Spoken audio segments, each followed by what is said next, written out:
by God, I mean the source of the cosmos and everything in it, that in which we all live and move and have our being.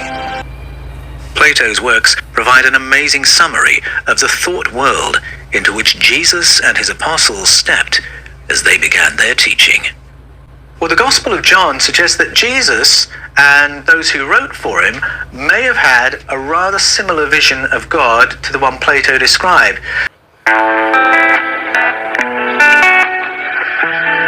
Now, I argue in Escaping from Eden and the Scars of Eden that the Elohim stories of the Bible are not stories about God at all. They are stories about a totally different kind of entity and a plurality of entities. Elohim means powerful ones, the powerful ones. And there are stories of all kinds of powerful beings through the Hebrew scriptures. Now, this is what was believed by church fathers like Origen, Justin Martyr, Clement of Alexandria, and the hereticized Marcion. They all believed the Elohim stories were not about God, they were about something else. And so you've got stories of, I believe, extraterrestrials. You've got stories of alien visitors who look and sound human, but they've got advanced tech. You've got stories of entities that sound like dragons, and they all get translated as God stories. And then the holy name Yahweh, the holy name for God in the Jewish tradition, has been pasted over all these stories to make it look like a seamless story of Yahweh from the get-go. But those stories are not Yahweh stories. And so this then raises the question of, how did Jesus read the Elohim stories? How did Jesus read the Yahweh stories? Did he believe Yahweh was God? Did he believe the Elohim were God? Well, we could certainly say that Jesus did not read the Hebrew canon in a fundamentalist way. He and his apostles almost never reach for a plain reading of those texts. They would always go for mystical and esoteric interpretations, never for the plain meaning. If you look through the Gospels, count up the number of times Jesus says, "In the past you've heard this, but I say this." And when he says in the past, he means the Hebrew scriptures. Or he'll say, "Moses said this, I say this. Moses allowed you this, I say this." And so you know straight away that he is not endorsing the Mosaic teachings and laws. Far from it. He is repudiating them. Moses said this, but I say this, and then he'll say something different. So as to that layer of redaction that was done on these ancient texts, and we know there were a series of redactions where work is added to the earlier text, then it's harmonized. More is added, then it's harmonized. And there was a moment when the Pentateuch was produced and harmonized to authenticate the Mosaic law. Jesus doesn't endorse that edit. There's a moment when more scriptures are added and it's harmonized to endorse the monarchy, the priesthood, and the Yahwistic law. Jesus does not affirm that. He repudiates that edit. Now, it was so clear to the apostles and the early church that Jesus had repudiated the Mosaic law and the Yahwistic law that when they got to Acts 15, they came to a decision of saying the laws of the Old Covenant, the laws of the Hebrew scriptures are no longer binding.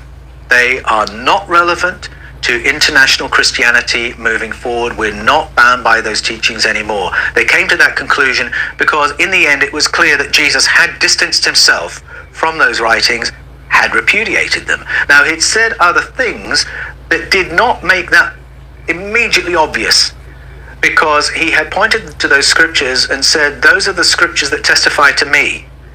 And so the early church felt they couldn't simply jettison the Hebrew scriptures if they are the ones that testified to Jesus.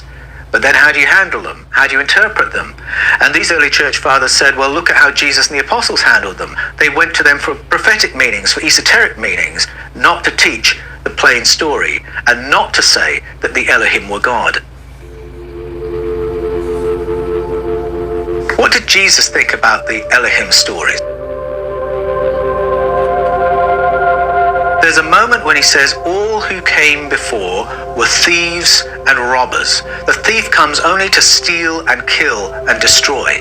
And that's a pretty good summary of what the Elohim did when they came, colonized our planet, and governed over our ancestors.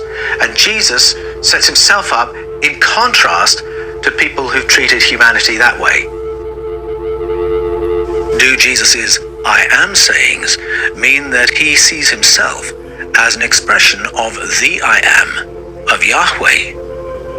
Did Jesus regard himself as an expression of Yahweh, or as a counterpart to Yahweh? Did he believe Yahweh was God? Well, here's an intriguing moment.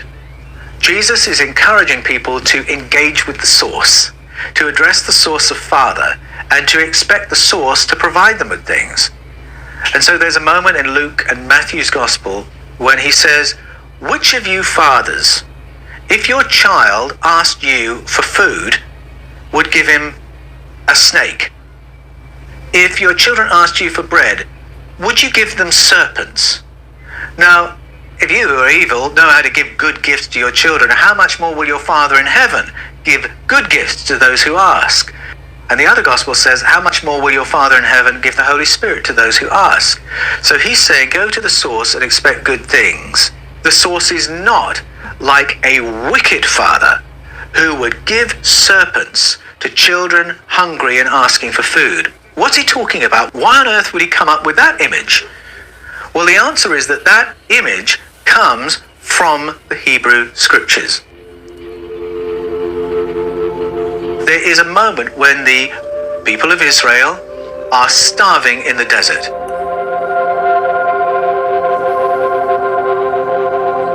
And so they come to Moses and they say, please, can you get Yahweh to provide us with some food? And instead of providing them with food, he sends serpents, fiery serpents, to go in and attack the people.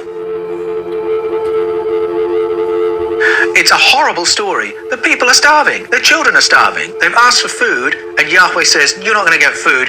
You're going to get serpents. You're going to get snakes. You're going to get dragons. And then you'll learn to worship me.